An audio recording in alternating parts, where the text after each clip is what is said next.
Pourquoi je préfère faire des vidéos sur internet plutôt qu'être animateur radio? C'est ce que je vais vous expliquer aujourd'hui. Et j'ai aussi dans cette vidéo vous proposer de prendre le pouvoir sur cette chaîne et sur ces vidéos en me laissant un commentaire pour me dire ce que vous voulez voir dans la prochaine vidéo. Si vous avez une question, écrivez tout de suite un commentaire et je m'engage devant vous à y répondre directement dans ma prochaine vidéo. Bienvenue.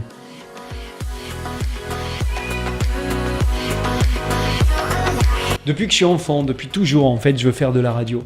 C'est ma passion, c'est mon fantasme. J'ai la chance de ne pas être le type de mec qui savait pas ce qu'il voulait faire de sa vie.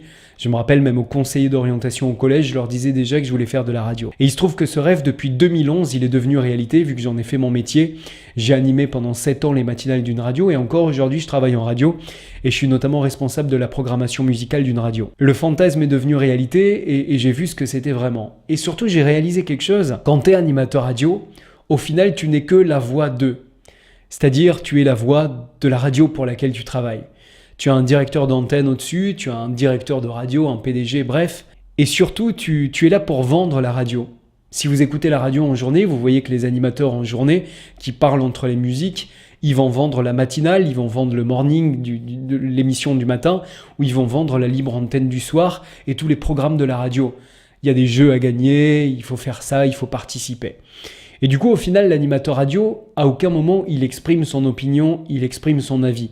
Il peut mettre sa touche personnelle, il peut parler de telle ou telle chose rapidement, mais il est limité dans des speaks qui durent 10 secondes, 20 secondes maximum. Et au final, il ne peut pas s'exprimer. Et si je suis sur Internet, si aujourd'hui je vous propose des vidéos, c'est que j'ai envie d'exprimer mon avis sur tel ou tel sujet et sur tous les sujets, vous l'avez vu sur ma chaîne. J'ai envie de partager mon expérience aussi avec vous et j'ai surtout envie qu'on discute ensemble et que ce soit hyper interactif. C'est pour ça aujourd'hui ce que je vous propose, comme je le disais au début de la vidéo, c'est de prendre le contrôle. Parce que c'est pas ma chaîne YouTube, c'est votre chaîne YouTube, c'est ta chaîne YouTube. Du coup, laissez-moi votre commentaire pour me dire ce que vous voulez voir dans la prochaine vidéo. Est-ce qu'il y a un sujet que vous aimeriez bien que je traite? Est-ce qu'il y a une question à laquelle je pourrais répondre pour y apporter mon avis, mon regard, mon expérience? Est-ce que vous voulez que je sorte, qu'on change de ce décor, que je sorte en extérieur, que je fasse des interviews, des émissions? Prenez le contrôle. Vous le voyez peut-être si vous me suivez depuis quelques temps. Tous les commentaires, j'y réponds personnellement. Et là, ce que je vous propose de faire, c'est que ça soit public. Vous laissez un commentaire.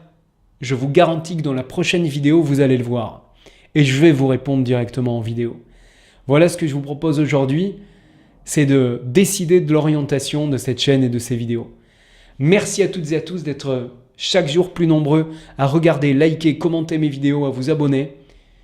Et j'attends votre message de suite pour pouvoir y répondre dans la prochaine vidéo. Merci à tous et à très bientôt.